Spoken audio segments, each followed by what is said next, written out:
எதிரணியில விடுதலை சிறுத்தைகள் கட்சி போட்டியிடுறாங்க. நாம் தமிழர் இருக்கு, தமிழக வெற்றி கழகம் இருக்குது, 4 முனை போட்டியா இருக்குது. உங்களுக்கான கழகம் எப்படி இருக்குதுன்னு நினைக்கிறீங்க? எதிராளிகளுடைய பலம், உங்களுடைய பலம் எப்படி இருக்குன்னு நினைக்கிறீங்க? எல்லோரும் களத்தில் நிற்கிற எல்லோரும் என்னுடைய சகோதரர்கள் தான், வேறு யாரும் இல்லை.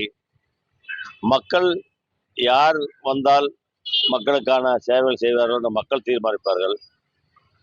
நான் நம்புவது, நான் மருத்துவத்துறையில் 35 ஆண்டுகளாக அரசு மருத்துவத்துறையில் பணியாற்றினேன். அதனால் எல்லா தரப்பு மக்களிடமும் என்னுடைய பெயர் சென்றடைந்துள்ளது. அதனால் அதிகமான வாக்காளர்கள் அந்த மருத்துவ சேவையில் சேவை செய்த எனக்கு, பிரபலமான எனக்கு திரும்பவும் மக்கள் சேவை செய்வதற்கு வாக்களிப்பார்கள் நம்பிக்கை உள்ளது. மக்களிடம் என்னிடம் ஒரு அனுதாபம் உள்ளது. எழுத முறை தோற்றுள்ளார், மக்கள் சேவை செய்தவர், 35 ஆண்டுகள் அரசு பணியில் இருந்தவர். இடையில் இருந்த கால சூழ்நிலைகள் மாற்ற காரணமாக அவர் ஜெயிக்க முடியாமல் போய்விட்டார். மீண்டும் அவர் எந்த வெற்றி தோல்வி பற்றி கவலைப்படாமல் மீண்டும் மீண்டும் நிற்கின்றார். இந்த தடவை நம்ம ஆதரவை கேட்டு வந்துள்ளார். அவரை ஜெயிக்க வைப்பதே எங்களுடைய முக்கிய குறிக்கோள் என்று மக்கள் எல்லோரும் ஒருமனதாக முடிவெடுத்ததாக என்னிடம் கூறுகிறார்கள்.